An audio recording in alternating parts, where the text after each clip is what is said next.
In a quiet suburban neighborhood where every lawn looked the same and every mailbox was a clone of the one before it, one family decided to do something special. It started innocently, as these stories always do. A father, proud of his new home and wanting to give his son something magical, spent his weekends building a treehouse in the large oak that stood in their backyard. It wasn't fancy, just a sturdy wooden structure, built with care and safety in mind, complete with a little window and a pulley system for snacks and secret notes. To his son, it was a fortress, a pirate ship, a castle. To him, it was a reminder of his own childhood and a small piece of freedom in an otherwise cookie-cutter world. For the first few weeks, everything was perfect. Neighbors would wave as they walked by, some even complimenting the craftsmanship. The sound of laughter and hammering was a refreshing change from the quiet hum of perfectly trimmed lawns. But peace in an HOA-controlled neighborhood is always temporary. It started with a letter, slipped under the front door, folded neatly, printed in crisp black ink on the HOA's official letterhead. The tone was formal, but the message was unmistakably hostile. The treehouse, it claimed, was an unauthorized structure that violated the community's architectural harmony. It needed to be removed within 10 days, or fines would begin accumulating daily. The letter was signed by the HOA president herself, a woman notorious in the neighborhood for enforcing even the pettiest of rules. Her name carried the kind of dread that made residents repaint their mailboxes twice a year. At first, the homeowner thought it was a misunderstanding. After all, it was a simple treehouse, not an extra garage or a second story. Surely they'd see reason. But reason has no place where control is the currency. When he reached out for clarification, the response was cold and bureaucratic. The treehouse, according to the HOA board, altered the visual continuity of the neighborhood. In plain language, it didn't fit their aesthetic of uniform perfection. He was given one more week to comply. That night, he stood in his backyard, staring up at the treehouse. Inside, his son's drawings were taped to the walls, pirate flags, secret maps, a list of imaginary crew members. There was a small lantern, a few books, and a blanket draped in one corner. It wasn't just a structure. It was a piece of childhood, a small world built out of love. Tearing it down wasn't just about losing wood and nails. It was about surrendering to the suffocating pettiness that governed every square inch of his community. Over the next few days, he started to notice subtle changes in how his neighbors acted. Some avoided eye contact. Others whispered across driveways. It was as if the entire street had chosen sides in a battle that hadn't yet begun. The HOA president seemed to relish the attention, walking her dog past his house daily, pausing just long enough to look over the fence, as if she were inspecting her domain. The fines began almost immediately, $50 a day for non-compliance. Then came a formal notice that the HOA had scheduled a board meeting to discuss enforcement actions. The language was intimidating, deliberately so. Most people, when faced with mounting fines and legal threats, give in. That's how HOA power thrives, through fear and exhaustion. But this time, they had picked the wrong person. The homeowner began documenting everything. Every letter, every notice, every email. He read through the HOA bylaws meticulously, searching for the exact clause that supposedly made the treehouse illegal. What he found instead were vague terms, loosely written, open to interpretation, and none of them specifically mentioned structures like his. There was no direct rule against treehouses, only a clause about modifications visible from public areas. His treehouse wasn't visible from the street. It was shielded by trees and fences. The HOA's claim was built on nothing but arrogance. By the end of that week, the board escalated their threats. They announced their intention to take corrective action if the structure wasn't removed, meaning they'd send a contractor to dismantle it at his expense. That's when frustration turned into determination. He realized the HOA operated in the shadows, relying on intimidation and silence. They sent letters and fines but avoided public scrutiny. So he decided to bring light into the darkness. He started by posting about his situation online, first in local community groups, then in wider forums about HOA abuse. The response was overwhelming. Hundreds of people shared similar stories, some even worse. The outrage spread fast, and soon local residents began sharing his post on social media. But that wasn't enough. He wanted accountability. He reached out to a local news station known for covering community controversies. The story caught their attention immediately. A father being forced to tear down a treehouse built for his child, all because of petty HOA politics. The producer saw the emotional angle, the kind that resonated with viewers who were tired of seeing power abused in their neighborhoods. As the next HOA board meeting approached, tensions in the neighborhood reached a boiling point. Some residents began quietly supporting the father, slipping notes of encouragement into his mailbox. Others, particularly those close to the president, doubled down in their loyalty, convinced that order must be maintained at all costs. On the night before the meeting, the homeowner received another notice from the HOA, an official warning that if he continued to defy the association's governance, further legal action would be pursued. He read the letter, placed it on the kitchen counter, and smiled. The next morning, a white van with the news station's logo would pull up in front of his house. Cameras would roll. The HOA president had no idea what was coming. The father stood on his back porch that night, looking up at the treehouse one more time. The lantern inside glowed faintly, casting warm light against the wooden panels. The laughter that had filled it now seemed distant, replaced by the quiet hum of resolve. He wasn't fighting for a structure anymore. He was fighting for the principle that ordinary people shouldn't have to live in fear of their own community's rules. When the sun rose, the neighborhood would no longer be quiet. The cameras would be waiting. The world would soon see the truth behind the HOA's polished newsletters and neatly trimmed lawns. And for the first time since the letter arrived, the father felt ready. The morning air carried a sense of tension that hung over the neighborhood like an invisible fog. The father woke early, not from nerves, but from anticipation. He had spent the previous evening organizing every document, every photograph, every email exchange with the HOA into a neat folder. Each piece of paper told a story of control, manipulation, and hypocrisy. Today, those stories would finally see daylight. By 8 o'clock, the quiet cul-de-sac began to stir. Curtains moved. Garage doors creaked open. Neighbors peeked from behind blinds, curious but cautious.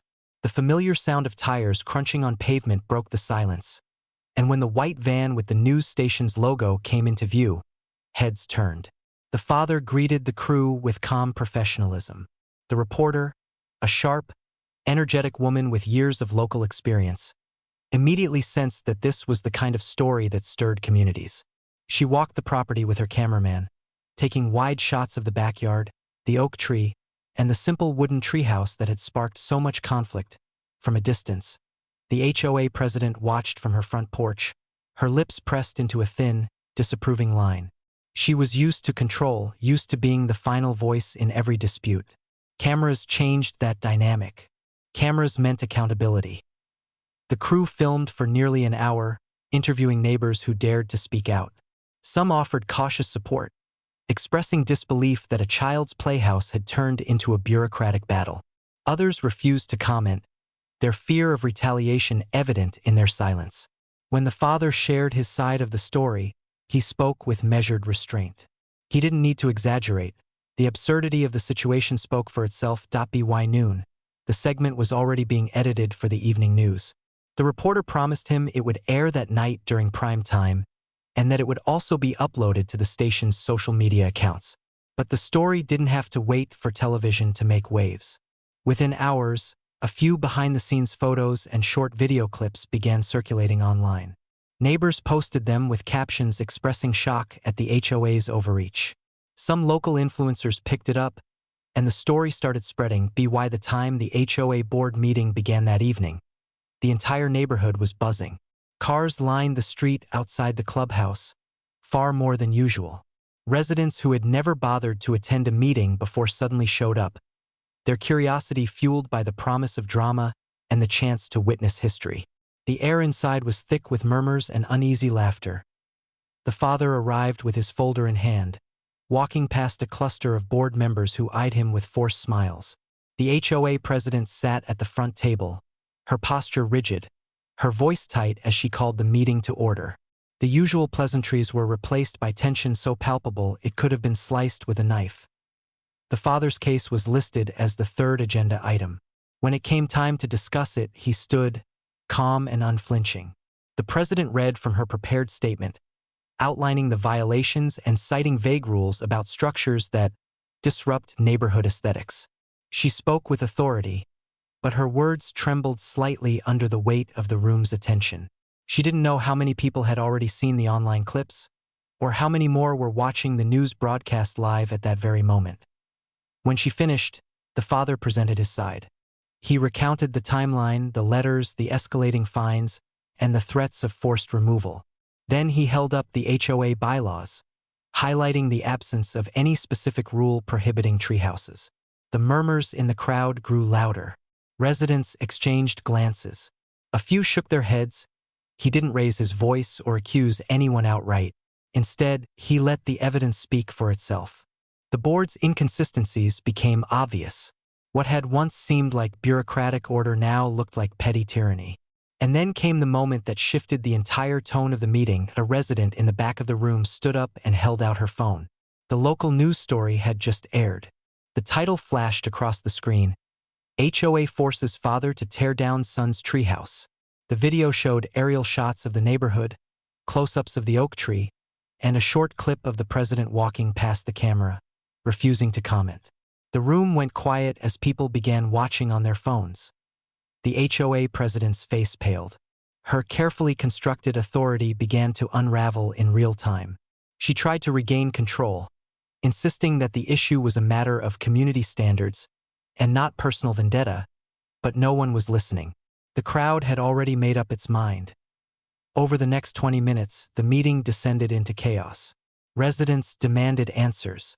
They questioned why their dues were being used for fines and legal threats instead of improvements. They asked about transparency and accountability. The president's attempts to deflect only fueled their anger. For years, she had maintained control through intimidation and paperwork. But now, under the scrutiny of public attention, her power was evaporating. The father stood silently through it all. He didn't need to add anything. The truth was doing the work for him. When the shouting finally subsided, one of the board members, a quiet man who had previously gone along with every decision, proposed an emergency motion to suspend enforcement actions related to the treehouse until further review. The vote was unanimous, except for the president, who objected but was immediately overruled. That as the meeting adjourned, the father walked out to find several neighbors waiting for him outside. Some shook his hand. Others simply thanked him for standing up to the HOA. It was a strange moment, vindication mixed with disbelief. In one day, the narrative had flipped completely. What began as an isolated conflict had become a community reckoning. That night, the news segment went viral. Shared across social media platforms, it amassed thousands of comments and shares within hours. Viewers around the country expressed outrage, calling it yet another example of HOA power gone too far. The story was picked up by other outlets, spreading beyond the local area. Messages poured into the father's inbox from people who had faced similar battles, thanking him for speaking out. Meanwhile, the HOA president was inundated with backlash. Her email flooded with angry messages from residents and strangers alike. Several members of the board began to distance themselves from her, realizing that their once comfortable positions were now politically toxic. But the battle wasn't over yet. Though the fines were suspended, the president wasn't ready to let go of her authority. She began plotting her next move, an attempt to regain control and reassert dominance over a neighborhood that was slipping from her grasp. The father knew it wouldn't end quietly. People like her never surrendered without a fight.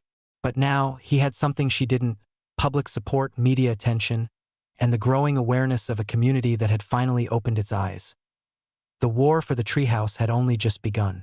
The days following the viral news story felt different. The neighborhood, once a quiet maze of identical lawns and polite smiles, now buzzed with an undercurrent of defiance. The HOA president, who once patrolled the streets with an air of authority, now stayed mostly inside. Her usual morning walks with her dog stopped. Her perfectly printed newsletters, those monthly reminders of fines, fees, and community harmony, didn't arrive that month. Something had cracked in her control, and everyone could feel it. The father, meanwhile, became an unlikely symbol of resistance. Neighbors who had barely spoken to him before began waving, stopping to chat, even bringing over baked goods as a show of solidarity.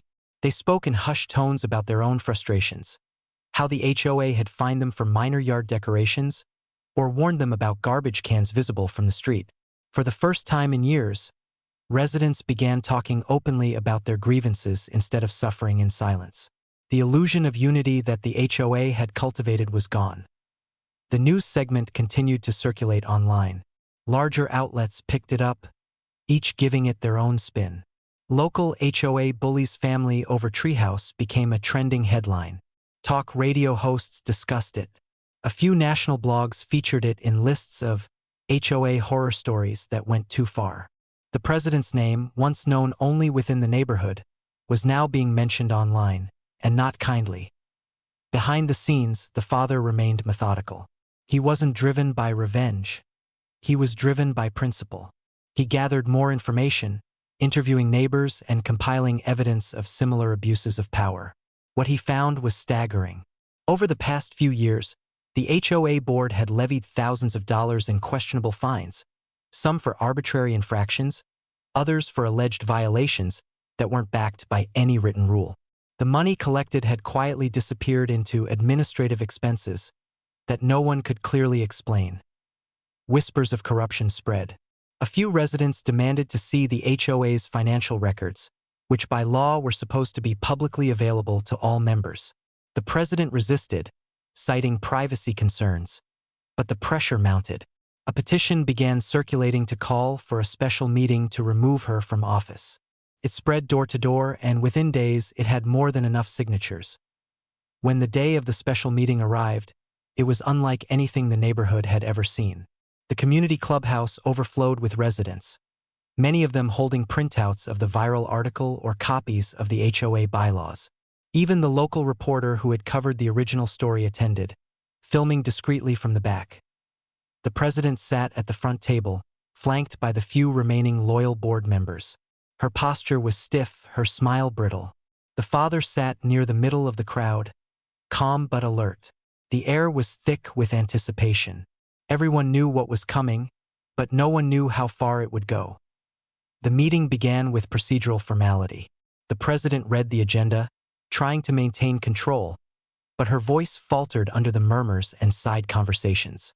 When it came time for the residents' comments, the floodgates opened. One by one, people stood up to share their experiences. Fines for garden gnomes, warnings for holiday lights, letters about unapproved paint colors. Some read directly from the president's own emails, exposing her arrogance and cruelty in her own words. Then came the financial questions. The father stood and presented what he had uncovered. Discrepancies in the HOA's expenses, unexplained withdrawals, invoices paid to companies with no clear services rendered. The room buzzed with outrage. The president tried to interject, insisting it was a misunderstanding. But no one believed her anymore. A motion was made to remove her from office effective immediately. It was seconded before she could even respond. The vote was held by a show of hands. Nearly every hand in the room went up. The board members who had stood beside her hesitated, glanced around, and reluctantly raised their hands too. Only the president's hand remained lowered. Just like that, the woman who had ruled the neighborhood with an iron fist was officially removed. Her resignation was met not with cheers, but with a stunned silence, a collective disbelief that it had actually happened. The tension that had haunted the community for years seemed to dissolve in an instant. The new interim board, composed of residents who had long wanted transparency, immediately announced that all pending fines related to the Treehouse were void. They also promised a full audit of the HOA's finances and a revision of its bylaws to prevent future abuse of power. Applause broke out at last, soft at first, then louder, spreading through the crowd like a wave of relief as the meeting ended. The father quietly stepped outside.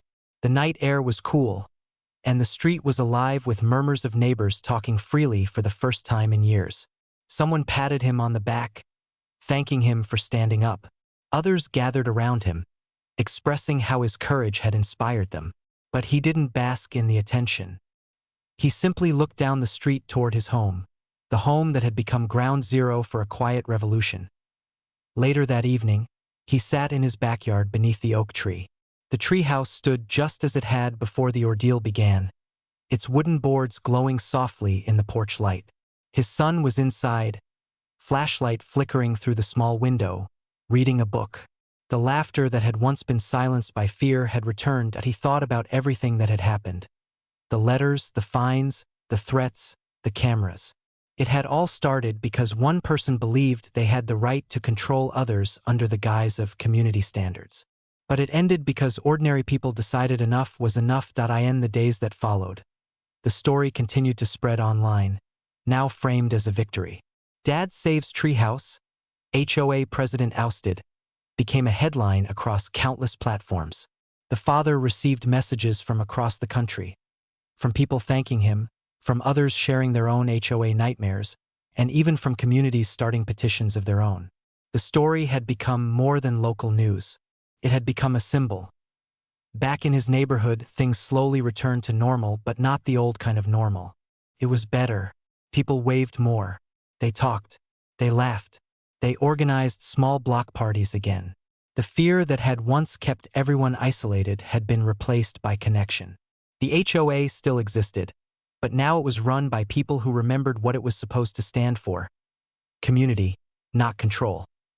The father never sought recognition, but he couldn't deny the quiet satisfaction that came from seeing balance restored. Sometimes, justice didn't come from courts or lawyers. It came from courage, truth, and a little sunlight on the things people tried to hide. One evening, as the sun dipped behind the houses, he climbed up into the treehouse himself.